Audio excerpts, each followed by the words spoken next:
মনে করেন গণভোটের যে রায়, এই রায় বিএনপি বাস্তবায়ন করলো না, তাহলে ভবিষ্যৎ কি হবে? চলেন একটু গুরুত্বপূর্ণ আলোচনা করি। আওয়ামী লীগ আমলে আওয়ামী লীগের যে সংবিধান ছিল, সংবিধানের দোহাই দিয়ে দিনের ভোট রাতে করে ক্ষমতায় থেকে নির্বাচন দিয়ে ভারতের পাও সেটে নির্বাচনকে বৈধতা দিয়ে বাংলাদেশে সাধারণ মানুষকে, বিএনপিকে জামাত বানাইছে, জামাতকে বিএনপি বানাইছে। যদি বিএনপি ধরতো, বলতো এরা জামাত শিবির, তাকে হত্যা করার লাইসেন্স দিয়েছে বাংলাদেশের সংবিধান।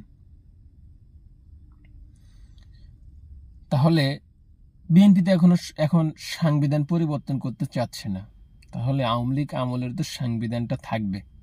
থাকলেই কি হবে? চলেন, বাংলাদেশে আওয়ামী লীগের সামনের সারি নেতাগুলা ফালাইছে। আওয়ামী লীগের তৃণমূল, আওয়ামী লীগের নেতাকর্মী বাংলার জমিনে অভাব নেই, অগণিত।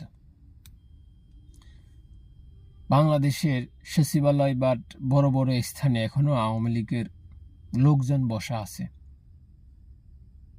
আওয়ামী লীগের প্রভাব শক্তি বাংলাদেশে এখনো আছে। তাহলে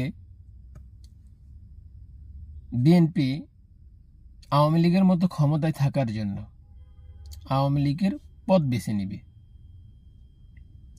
বিএনপি তারেক রহমান ক্ষমতায় থেকে বলবে যে আওয়ামী লীগকে নির্মূল করো।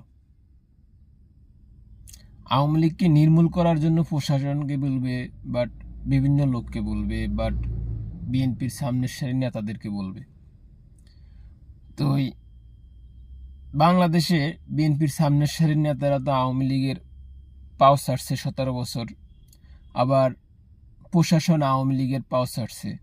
কারণ আওয়ামী লীগকে যখন ধরতে যাবে, তখন তার চোখের দিকে মুখের দিকে চাই কিছু করতে পারবে না। তখন জামাত, শিবির, এনসিপি বা 11 দল বা বিএনপির বিরোধিতা যারা করবে, তাদেরকে আওয়ামী লীগ বানাই আবার আওয়ামী লীগের পথ বেছে নিবে। গুম, খুন, অত্যাচার, নিপীড়ন, জেল। বুঝছেন? দেশটা এভাবে যাবে। আমি ছোট মুখে একটা কথা বলছি, আপনারা লিখে রাখেন।